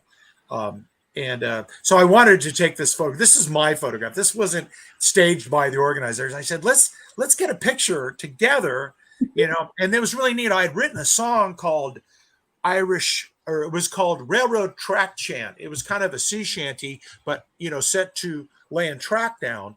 And before we went on stage to perform it, we had many of these people that were costumed as Chinese railroad workers. I taught them the chorus, and they came up on the stage and we sung it together, which is kind of cool. Yeah, kind of cool. Yeah, That's cool. this was a scene for the actual ceremony around 12 noon prior to us performing. And they said, we want to get some to represent the Union Pacific workers. And I do believe most of them were Irish that carried out the rail from the UP side of it. And the others were Chinese. So we were on one side, and then the Chinese American workers on the other. And we came together to bring up the rail. And then, of course, the laurel tie, and then the spiking and all that. So this is us carrying the rail. Now, I'll be honest with you, that is not a real rail. The real rails in those days would weigh about 500 pounds. That, of course, is a replica rail. But what's interesting, I can tie this into an original song I wrote. It's called 8 Irish Workers. And there was a crew on the Central Pacific, not Union Pacific, because everybody associates Central Pacific with Chinese railroad workers, and that's true for the most part. But that day that they laid, that famous 10 miles in one day, Crocker and the foreman handpicked the rail handlers, and they were Irish. It was an Irish crew that they had kind of waiting there, and they were used to lay the rail that day. And those rails weighed 500 pounds, and there were 8 of them. So the title of my song is called 8 Irish Workers, and it's about that crew that worked for the Central Pacific Railroad that were the rail handlers that day, who worked along with hundreds and hundreds of Chinese workers. So a lot of history in a rail, Yeah, it's an interesting story. This, of course, I staged this photograph, and this, of course, is the beautiful Central Pacific locomotive, and in blue livery, and should have posed with a UP engine, but it wasn't facing the right lighting that day, so we couldn't use the Union Pacific red, but the Central Pacific engine. And what's interesting about it, of course, it had the big balloon stack on it, the wood burners, 440 American locomotive style. And they both, of course, met there in history on May 10th, 1869 for that greatest achievement. Still never been broken, that record, I believe, of 10 miles a day. If it has, let me know. But even with mechanized equipment, amazing. I still think about that day they laid that 10 miles a day, how they had to structure those workers to do that in that one day. I mean, 10 miles. It's mind-boggling for sure. Yeah. I'm not sure. Oh, that's the last picture. Yeah, there we go. That we have. So let me stop sharing the screen, and we can BS here for a few minutes. Yeah. Wow, that was good timing. Look what time it is. Pixelated me. Ooh, look at me. I'm It was pixelated. perfect timing. Dude, did you time this? Did you practice? Yeah, right. There you go. So Well, here's a question. Sorry, Michelle, I didn't. no, go ahead. Answer this question because my question goes off of that. Do you see the question on the screen there, Patrick? How do you manage How your do you, time? it's hard. It's hard. It's easier since I kind of left the Forest Service. Firefighting kind of interrupted most of my summers because of just the nature of the business, and I was gone so much, working so many hours. Where now that I've left the U.S. Forest Service, I have more time, but still, it's hard because I, trying to build my railroad, trying to build a house. I also manage a Celtic fair because I'm of Irish and Scottish background that I've been doing for 37 years now. I started it in a small little building, and it's grown. It's every March, and it's called the Calaveras Celtic Fair or Celtic Fair, and I've been putting that on. And I'm also co-managing another event similar to that.